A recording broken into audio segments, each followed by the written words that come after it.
आषाढ़ मास शुक्ल पक्ष की शयनी एकादशी की व्रत कथा। युधिष्ठिर ने पूछा, भगवान, आषाढ़ के शुक्ल पक्ष में कौन सी एकादशी होती है? उसका नाम और विधि क्या है? यह बतलाने की कृपा करें। भगवान श्री कृष्ण बोले, राजन, आषाढ़ शुक्ल पक्ष की एकादशी का नाम शयनी है। मैं उसका वर्णन करता हूँ।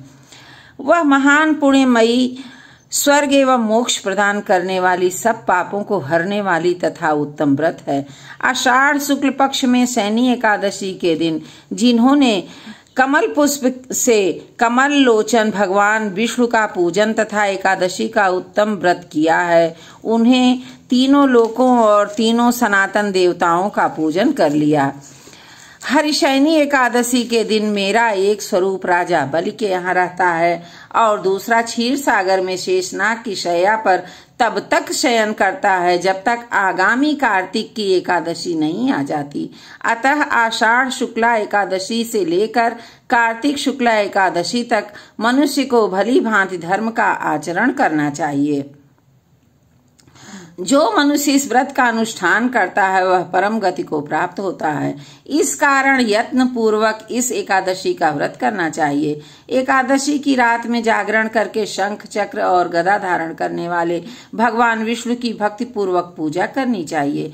ऐसा करने वाले पुरुष के पुण्य की गणना करने में चतुर्मुख ब्रह्मा जी भी असमर्थ हैं। राजन, जो इस प्रकार भोग और मोक्ष प्रदान करने वाले सर्व पाप हारी एकादशी के उत्तम व्रत का पालन करता है, वह जाति का चांडाल होने पर भी संसार में सदा मेरा प्रिय करने वाला है। जो मनुष्य दीप दान, पलाश के पत्ते पर भोजन और व्रत करते हुए चौमासा व्यतीत करते हैं, वे मेरे प्रिय हैं। चौमासे में भगवान विष्णु सोए रहते हैं, इसलिए मनुष्य को भूमि पर शयन करना चाहिए। सावन में साग, भादों में दही, क्वार में दूध और कार्तिक में दाल का त्याग कर देना चाहिए। अथवा जो चौमासों में ब्रह्मचर्य का पालन करता है वह परम गति को प्राप्त होता है। राजन, एकादशी के व्रत से ही मनुष्य सब पापों से मुक्त हो जाता है। अतः सदा इसका व्रत करना चाहिए, कभी भूलना नहीं चाहिए। शयनी और बोधिनी के बीच में जो कृष्ण पक्ष की एकादशियां होती हैं, गृहस्थ के लिए वे ही व्रत करने योग्य हैं। अन्य मासों की कृष्ण पक्षीय एकादशी गृहस्थ के रखने योग्य नहीं होती। शुक्ल पक्ष की एकादशी सभी को करनी चाहिए। ओम विष्णवे नमः। ओम विष्णवे नमः। बोलिए विष्णु भगवान की जय।